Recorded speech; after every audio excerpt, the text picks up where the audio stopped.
Hello, moi c'est Victoria et aujourd'hui je réponds à toutes tes questions sur les montres. Comment choisir sa toute première montre sans se tromper? Alors pour moi, quand tu veux acheter ta première montre, il faut que tu te poses plusieurs questions. Déjà, quel budget tu veux consacrer pour cette montre? Quel style de montre tu veux avoir? Est-ce que c'est plutôt une montre de tous les jours? Est-ce que c'est plus une montre habillée? Et si c'est une montre de tous les jours, est-ce que tu veux être capable de la mettre au travail, au sport et ne pas faire attention à tes mouvements? Ou est-ce que c'est quelle taille de montre tu veux, de boîtier tu veux? Est-ce que tu préfères un mouvement à quartz qui est beaucoup plus simple et facile à utiliser, ou tu préfères un mouvement mécanique parce que tu es plus traditionnel et tu es curieuse du savoir-faire horloger? Est-ce que tu es prête aussi à assumer l'entretien qu'elle va demander? Parce que si c'est une quartz ou une mécanique, c'est pas le même coût d'entretien, c'est pas le même coût d'achat et c'est pas le même coût d'entretien. Donc il faut penser aussi à ça. Et aussi, est-ce que ça match ton style de vie? Surtout, la question la plus importante pour moi, c'est est-ce que c'est un achat plaisir ou c'est un achat que tu caractérises comme investissement? Deuxième question, quel budget minimum prévoir pour une montre de qualité? Pour moi, à partir de 300 à 400 €, tu peux trouver une montre de qualité. Tu peux aller chez Tissot, Citizen, Seiko, Herbelin, ils font des montres sympas, mais pour avoir une montre de qualité avec un certain savoir-faire, je pense qu'il faut compter minimum 300 à 400 €. Pourquoi certaines marques comme Rolex sont-elles aussi connues? Alors Rolex, c'est surtout ce qu'elle représente. C'est une marque qui a un marketing qui est hyper fort depuis le début. Elle s'est toujours associée à des exploits, à des compétitions de renom et de prestige, comme Roland-Garros, compétition de Wimbledon, tout ce qui est équestre. Donc c'est vraiment des sports déjà qui ne sont pas pour tous les paniers.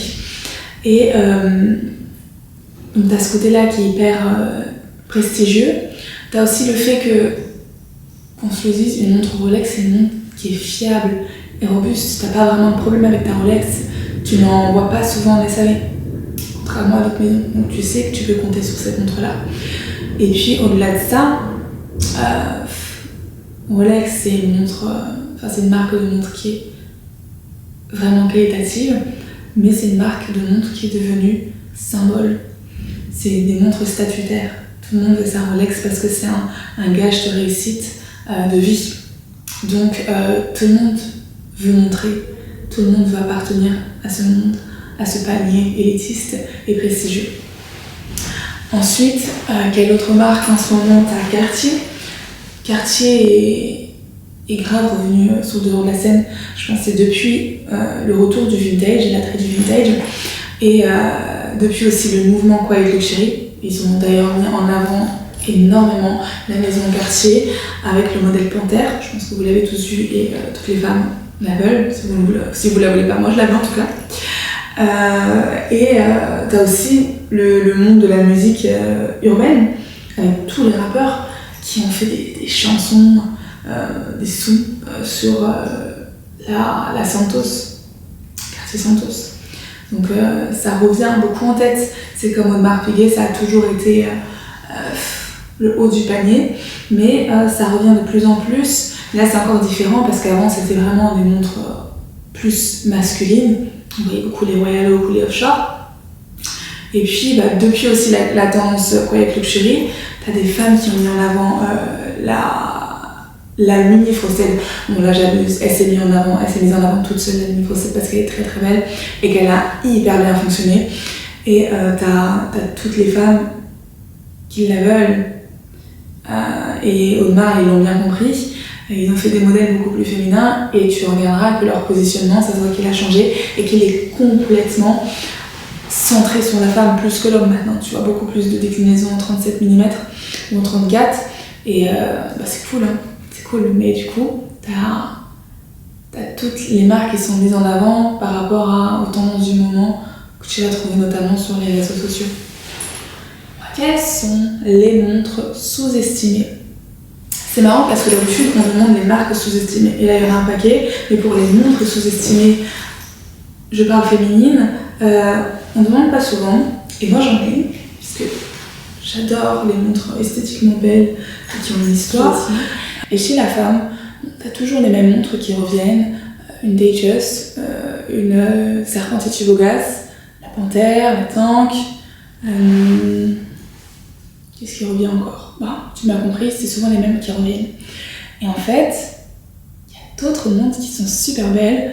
Moi j'adore par exemple la de Naples de chez Breguet que je trouve sublime. Et elle a une très belle histoire en plus. C'est pas une montre qui est beaucoup mise en avant. Bon, elle a un certain budget, mais elle est très très belle. Je rêve d'en avoir une un jour, j'espère, j'en aurai une, c'est sûr. Mais j'adore cette montre. On pourrait aussi parler de la Gala de chez Piaget qui est très très belle aussi. Et Piaget, d'ailleurs, ils ont un savoir-faire qui est exceptionnel et ils mettent beaucoup en avant tout ce qui est artisan, tout ce qui est travail des artisans. Vous voyez sur leurs pièces, on voit bien chaque détail. Si c'est de l'or, on verra bien comment ils ont travaillé l'or. Enfin, c'est beaucoup mis en avant. C'est pas forcément la montre qui est mise en avant, mais tout ce qui est autour. Ça, c'est très joli. Mais leurs montres sont très belles aussi. Surtout celle avec les lunettes en certes diamant, mais en rainbow, des diamants de couleur. J'adore. Qu'est-ce qu'il y aurait d'autre pour une montre de tous les jours? Moi j'aime beaucoup, enfin montre de tous les jours, mais elle est quand même habillée, vous pouvez la mettre en soirée. J'aime beaucoup la Aquaterra de chez Omega, qui est très très belle, elle a une bonne taille, les proportions sont très très bien faites, les couleurs de cadran, il y a plusieurs choix et même elles sont très chouettes, et la manière dont est travaillé l'acier, il y a des beaux reflets, c'est très joli. Moi j'aime beaucoup cette montre, ou alors pour tous les jours je vous dirais peut-être la Sweat Alhambra. Non, c'est la Sweat Alhambra ou la Alhambra? Non, je pense que c'est la Alhambra de chez Van Cleef qui est très belle. Elle rappelle un peu les bracelets, mais là c'est vraiment une montre avec le cadran en Alhambra et le reste c'est en tissu ou en cuir, il me semble. Et vous avez plusieurs couleurs. Je la trouve très très belle pour tous les jours et élégante. Qu'est-ce qu'il y aurait d'autre? Pour un budget un peu plus bas, moi j'aime beaucoup ma première de chez Poiré. Je la trouve très très sympathique et puis vous pouvez changer les bracelets autant de fois que vous voulez, j'ai envie de dire, parce qu'ils en ont beaucoup de couleurs. Vous pouvez mettre des couleurs d'été, des bracelets en vernis, en cuir, en alligator. Il y a plusieurs choix. En autruche aussi, c'est très joli. Et je la trouve très très belle cette montre pour un bon rapport qualité-prix parce que c'est une montre qui est très élégante, une maison française en plus. Pas mal. Ensuite, qu'est-ce qu'on a comme question? Comment acheter une montre sans passer des heures à tout comparer? Écoute, c'est simple, tu t'écoutes, tu vois ce que tu ressens quand tu essayes la montre, tu fonctionnes au coup de cœur, et puis peut-être regarde la fin de ma vidéo et peut-être que mes conseils t'auront servi. Une femme peut-elle porter une montre dite pour homme? Alors déjà, je pars du principe qu'une femme fait ce qu'elle veut, déjà elle est pendule à l'heure, et ensuite, dans l'horlogerie, il n'y a plus vraiment de genre. Il n'y a plus vraiment, parce qu'il n'y a pas vraiment de nom. Avant, c'était très très genré les montres. Mais maintenant, plus on avance dans le temps, et moins il y a de genre dans tous les domaines, en vrai. Mais dans le domaine d'horloger, il n'y a plus trop de genre. T'as les femmes qui aiment les grosses montres, les hommes qui aiment les plus petits diamètres. Je pense que c'est juste important que la taille soit adaptée à son poignet. Et même si c'est pas le cas, si elle te plaît, si tu la portes bien, enfin si elle te plaît surtout, elle va t'aller. Donc en vrai, il n'y a pas de genre, tu portes ce que tu veux. Belle quoi, c'est ça l'essentiel, c'est le regard que tu as sur toi, si ça te plaît ce que tu portes, c'est ce qui compte. Je pense. Je suis sûre. Ensuite, alors, comment choisir la bonne taille de cadran pour son poignet? Alors, ça c'est simple. Mais encore une fois, tu choisis la taille que tu aimes. Si elle dépasse de ton poignet et que tu aimes, tu portes. Mais en vrai, il faudrait regarder cette partie-là. Donc, tu vois, tu as des os ici. Le cadran, le boîtier de ta montre, il n'est pas censé dépasser. Il n'est pas censé dépasser tes os. Moi, c'est vraiment limite parce que j'ai un tout petit poignet, mais comme j'aime les grosses montres, ça me dérange pas. Et je trouve que ça me va bien. Je suis pas petite, je suis assez grande, donc ça me va bien. Je trouve. Mais voilà, elle n'est pas censée dépasser ta zone d'ossature. En vrai, c'est très simple, c'est un point de repère. Et puis de toute façon, si elle est trop grande, tu vas sentir appuyer sur ton os, ce sera pas confortable, ce sera pas bon. Ensuite, faut-il choisir une montre mécanique ou à quartz? Bah écoute, ça dépend vraiment de ton usage et de ton rapport à l'horlogerie. Si t'es quelqu'un qui aimes plus l'esthétique des montres et que tu veux quelque chose de facile à entretenir, facile à porter, tu vas pas te prendre la tête à remonter l'heure, tout ça, à remonter ta montre, va vers du quartz. Par contre, si t'es intéressé par les maisons horlogères, leur histoire, leur savoir-faire, et que t'es intéressé par tout ce qui est rouage à l'intérieur de ta montre, prends quelque chose de mécanique, c'est plus intéressant, et puis il y a un beau travail quand même. Et puis aussi, il faut que tu prennes en compte le budget, parce que une montre à quartz, les pulls, tu les changes, mais c'est pas tout le temps. Et ça coûte pas très cher. Alors qu'un mouvement mécanique, des fois, il faut les réviser. Et la révision, elle coûte cher. C'est pour ça que je sais que quand tu achètes une montre automatique ou mécanique, tu achètes la valeur de la montre, mais tu vas payer plus parce qu'au fur et à mesure des années, tu vas devoir faire des révisions. Pas tout le temps, hein. Il y a des modèles où, par exemple, j'ai déjà vu des Rolex qui n'avaient pas eu de révision pendant plus de 10, 15, 20 ans, et elles fonctionnaient très bien. Mais il y aura toujours des pièces à changer, à reprendre. Donc c'est un coût supplémentaire. Ah, c'est notre dernière question. C'est intéressant. Quelles montres prennent de la valeur et lesquelles en perdent? Ok. Alors, moi, je suis pas trop dans les montres investissement, dans le sens où déjà, un modèle féminin, qu'on se le dise, ça prendra pas trop en valeur. Sauf si c'est une édition limitée, bien sûr, ou quelque chose qui est très très dur à avoir.